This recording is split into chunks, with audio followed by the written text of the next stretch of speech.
Neville speaks most highly of you. Thanks, said Harry, shaking hands.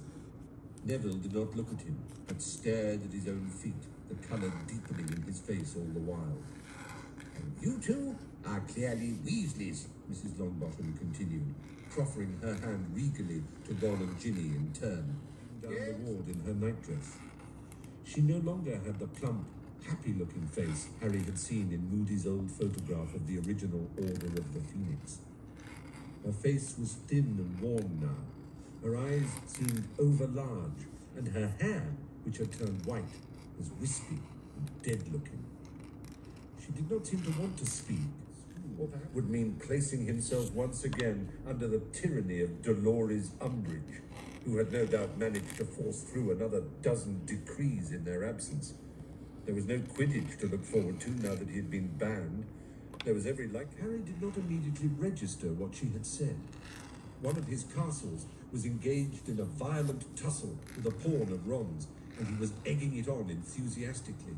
Squash him! Squash him! He's only a pawn, you idiot! Sorry, Mrs. Weasley, what did you say? Professor Snape, dear, pallid face. Harry sat down in a chair beside Sirius, facing Snape across the table. I was supposed to see you alone, Potter, said Snape, a familiar sneer curling his mouth. But Black, I'm his godfather, said Sirius, louder than ever. I am here on Dumbledore's orders, said Snape, whose voice, by contrast, was becoming more and more quietly waspish. But by all means, Snape raised an eyebrow. I am, he said. Harry had the horrible sensation that his insides were melting. Extra lessons with Snape. What on earth had he done to deserve this? He looked quick. Sirius raised his wand. No! Harry yelled, vaulting over the table and trying to get in between them. Sirius, don't! Are you calling me a coward? Roared Sirius, trying to push Harry out of the way, but Harry would not budge. Why, yes, I suppose I am, said Snape. Harry, get out of it! Snarled Sirius, pushing him aside with his free hand, leading her husband forward to a chair. Healer Smedic worked his magic in the end, found an antidote to whatever that snake's got in its fangs, and Arthur's learned his lesson about dabbling in muddle medicine. Haven't for doing as Dumbledore told him and remaining in Grimmauld Place.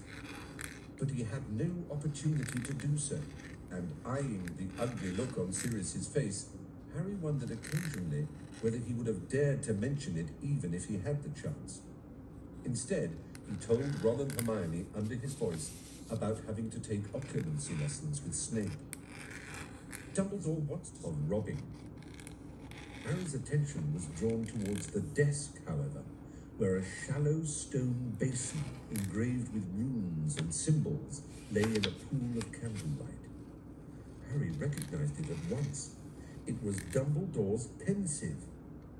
Wondering what on earth it was doing there, he jumped when Snape was able, under certain conditions, to delve into the minds of their victims and to interpret their findings correctly. The Dark Lord, for instance, almost always knows when somebody is lying to him. Only those skilled at occlumency are able to shut down those. When he spoke again, it was slowly and deliberately, as though he weighed every word. It appears that the Dark Lord has been unaware of the connection between you and himself until very recently. Up till now, but thought that if he could just lie down for a while, he would be all right. He opened the door of his dormitory and was one step inside it when he experienced. He spread the newspaper on the table in front of them and pointed at 10 black and white photographs that filled the whole of the front page, 9 showing wizards' faces and the 10th a witch's. Some of the people in the photographs were silently jeering. Others were tapping their fingers on the frame of their pictures, looking insolent. Each picture was captioned with a name and the crime for which the person had been sent to Azkaban. Antonin Dolohov, read the legend beneath the wizard with a long, pale, twisted face who was sneering up at Harry. Convicted of the brutal murder breakout from Azkaban. Ministry fears Black is rallying point for old Death Eaters. Black, said Harry loudly. Not shh, whispered Hermione desperately. Not so loud, just read it. The Ministry of Magic announced late last night that there has been a mass breakout from Azkaban. Speaking to reporters in his private office, Cornelius Fudge, Minister for Magic, confirmed that 10 high-security prisoners... Stop whimpering, Ron. And now Voldemort's worst supporters have broken out too. I mean, he spent a good 6 months telling everyone you and Dumbledore are liars, hasn't he? Hermione ripped open the newspaper and began to read the report inside, while Harry looked around the Great Hall. He could not understand why his fellow students were not looking scared, or at least discussing. We have strict guidelines on the decorations permitted on our wards, but it appears that Healer Strout, busy over the Christmas period, overlooked the dangers of the plant on Mr. Bode's bedside table. As his speech and mobility improved, Healer Strout encouraged Mr. Bode to look after the plant himself. Day of his hearing, and the sallow-faced man who had got in on the atrium level. I met Bode, he said slowly. I saw him at the ministry with your dad. Ron's mouth fell open. I've heard Dad talk about him at home. He was an unspeakable. He worked in the Department of Mysteries. They looked at each other for a moment. Then Hermione pulled the newspaper back towards her, closed it, glared for a moment at the pictures of the 10 escaped Death Eaters on which he could stand. The fact that Hagrid was now on probation became common knowledge within the school over the next few days. But to Harry's indignation, hardly anybody appeared to be upset about it.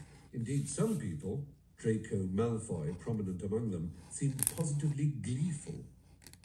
As for the freakish death of an obscure Department of Mysteries employee in St. Mungo's, Harry, Ron and Hermione seemed to be the only people who knew. Reckon they know anything new? Said Ron, gazing back over his shoulder at the 3 teachers.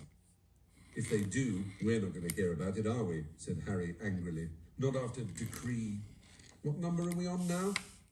For new notices had appeared on the house notice boards the morning after was now conducted in the presence of Umbridge and her clipboard. She lurked by the fire in the heavily perfumed tower room, interrupting Professor Trelawney's increasingly hysterical talks with difficult questions about ornithomancy and heptamology, insisting that she predict students' answers before they gave them, and demanding that she demonstrate her skill at the crystal ball, the tea leaves, and